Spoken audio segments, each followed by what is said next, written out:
He'll forever be making crap decisions, won't he? Well, from next season, the FA Cup is going to lose its sparkle once and for all. And this is why the Premier League and the FA have decided the following today, that all rounds of the Emirates FA Cup will now be played on weekends. Now, to be honest, that makes sense. I'm quite happy with that. The fourth, fifth, and the quarterfinals will be exclusive of Premier League fixtures for the first time. Now, I'll come back to this one because I think this is an absolute disgrace. And I'm sure most sane football fans will think exactly the same as what I'm thinking as well. The competition will be played without replays from the first round onwards. We'll come back to that as well. And the Premier League will provide up to an additional 33 million for grassroots football on top of the 100 million it currently gives to good causes each season. It's not enough, really. It's not enough, really, when you think exactly how much the Premier League actually gets. So, of course, the Premier League is where everybody wants to be. They want to all be in the top flight. Now, the thing is that grassroots football is so important. We have got a pyramid in this country, and this is for all our American viewers who might not really understand promotion and relegation, because, of course, it doesn't happen in the MLS or NFL or NHL or any of your sports. But in the Premier League, there is three teams, of course, which are relegated and three teams which are promoted. Now, the good thing of this is that it keeps the competition healthy and alive. And this is something that it feels like the fabric of football, needs. That's what makes us so good. That's what makes other leagues across Europe so good. The Bundesliga, Liga, Serie A. There is always that pipe dream that the side could go on an amazing run and get themselves promoted, akin to Wimbledon. So, of course, Wimbledon were a side who were non-league and then got promoted into the Football League and managed to climb their way up to the top flight, where they spent, a long, long time, known famously as the Crazy Gang. But stories like that aren't going to happen if we don't look after our pyramid. Now, you might be thinking, well, Craig, this is a cup. Why am I talking about the pyramid here? Well, it's still important. Like I say, 133 million is not enough when you compare what the Premier League actually have coming into their coffers. It's not just Sky Sports or, TNT Sports or, Amazon. It is a lot more. Premier League football is watched around the globe, in the Far East, in the Middle East, in the US. It is a global brand, and therefore it is worth billions. Now, 133 million, you might think, well, that's a lot of money. It really isn't, because you think how many clubs that has to be shared between. You think, how many clubs are in danger. We've seen Torquay United go into administration. We've seen issues at Scunthorpe United, Rochdale, Oldham, Reading, Wigan Athletic, Derby County, Sheffield Wednesday. Now, all these teams are important to football and the fabric of the game. I was actually doing a bit of a study the other day, and almost half of the teams in the Football League have been in some sort of financial difficulty in the past. And that's because the riches are going to the very, very top of the game. Now, again, you might be saying, well, why am I going on about this? Again, it's a cup competition. But a cup competition only works if you have those teams in it. And of course, there will also be non-league sides who, like the likes of Horsham, the likes of Eastleigh, who go on runs. We've seen Farnborough in the past go on runs, Bracknell Town, and many others. Of course, going back to those dark days, Blyth Spartans beat us in a replay. And this is where I'm going to now. Now, the thing is if replays are scrapped, it stops that competition of taking a bigger club, back to your home patch. Now, taking a club back to your home patch will have increased revenue. Now, say for example, a non-league side who can't really fill out their ground, draw a decent sized side. Well, take for example ourselves. They managed to get a draw at Dean Court. Now it's just going to go into extra time. And this is what I didn't like about our game against Leicester City. That after 90 minutes, we didn't go back to the King Power, which is what should have happened. And instead, we played extra time on our own patch.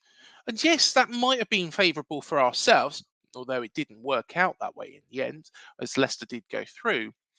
But at the same time, Leicester should have had the ability to take us back to the King Power Stadium and play us on their own turf. They should have been able to get the revenue for that as well. Now, Leicester, of course, decent sized club. I'm sure that they're not too worried. But if you say the likes of Blyth Spartans, or Bracknell Town, or Wimborne Town, or Maidenhead United, or Dorking Wanderers, those sides are going to be definitely very, very bothered about their loss in revenue by taking a Premier League side back to their home patch. Maidstone United, for example. Now, if that had ended in a draw, it would have been great to take Ipswich to a replay.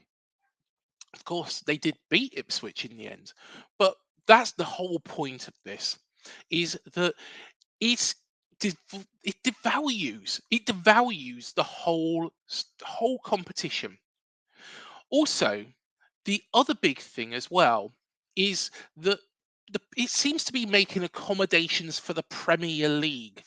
It's going to be played on weekends, which there is no Premier League fixtures. Now, why is that, do you think? Well, I'll tell you why it is. It's that man again. He screwed it up.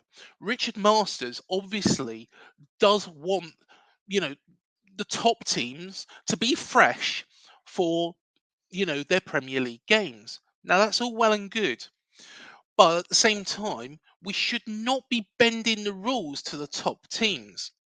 Now, if teams are struggling with the fixture pile up, that is why you've got squads.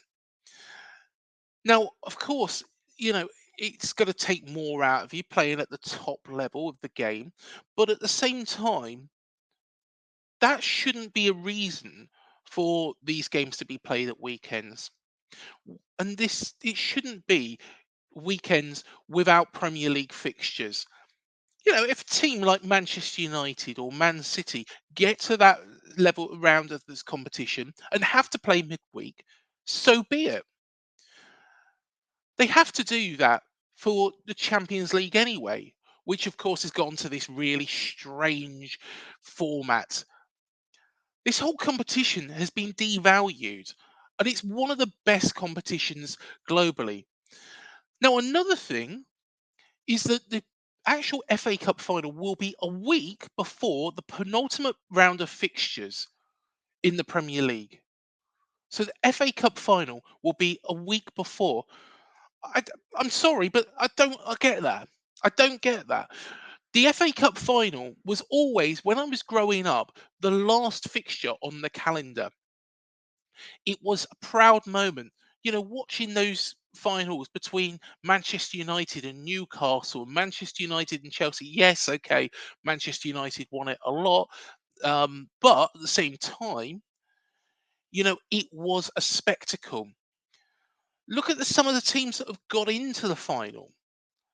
There's the famous one, Wimbledon. That team again that got from non-league up to the Premier League and then won the FA Cup before they were stolen from their home borough by somebody in Milton Keynes, again, purely for financial benefit.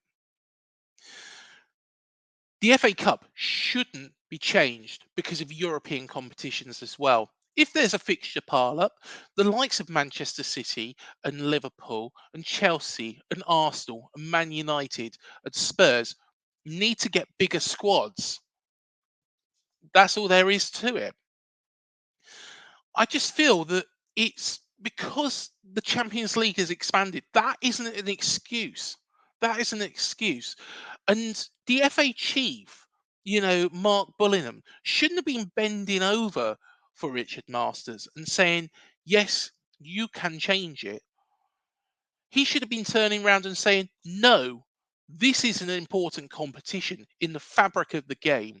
It's an important competition for sides should be getting European qualification, for reaching, the final, not just the winners.